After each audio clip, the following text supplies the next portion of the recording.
Yes, I know. It becomes self-evident. And why did it become self-evident? Because you said, I choose instead of I tend to. You took responsibility and took control. And as soon as you do that, your actions become very transparent. And you can't run away from the truth. And you see what you're doing. And that's all it takes. Taking responsibility. Responsibility. The ability to respond. That's all it is. That's all it is. You see how simple this becomes? Yes. As soon as you take responsibility and acknowledge that what you're doing is a choice and not a habit. I can't help it. It's a habit. I can't help it. I can't help it. It's a habit. Oh, well. I'm sorry I snapped at you, but, well, I can't help it. It's a habit. Yes, responsibility into trash can.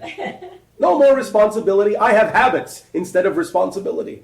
So nothing I do is my fault.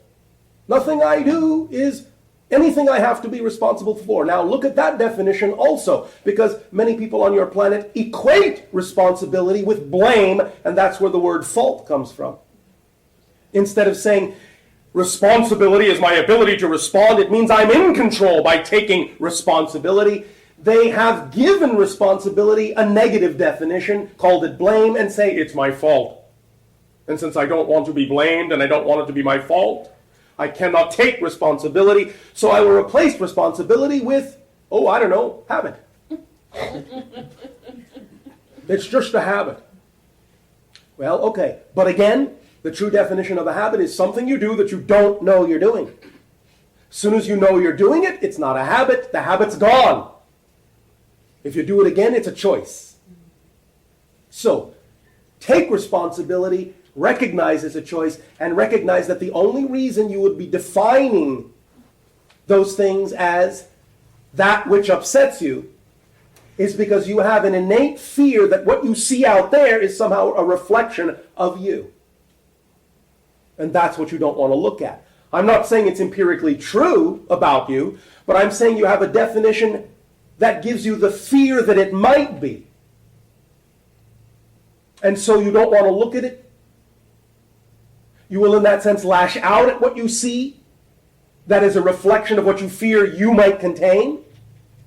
And you will project it onto others because you don't want to see that it might be within yourself. Simple psychology. Make sense? Yes. That's all it is. No blame. No fault. That's all it is. Definitions. If those definitions don't serve you, if they don't work for you, find out why you have those definitions. Find out why you believe what you believe. Now, it is all well and good that you might be able to recognize, let's say objectively, that someone might be acting out of ignorance. But so what? So what? You could help them, you could assist them, or not. But the point is you don't have to get upset, because if it has nothing to do with you, why would you get upset? Yes. The only reason you would create the sensation and the state of getting upset is if you carry a belief that what you see is what you are. You understand? Yes. So if you don't identify with it, in the same way that if I walked up to you on the street and said, I really hate those orange and pink and purple polka dot socks you're wearing, and you're not wearing socks that look like that, you would go, what's your problem? That has nothing to do with me. Likewise, if you see behavior that you know has nothing to do with who you are, why would you get upset? In fact, what you would actually do if you really don't identify with it is you would have compassion.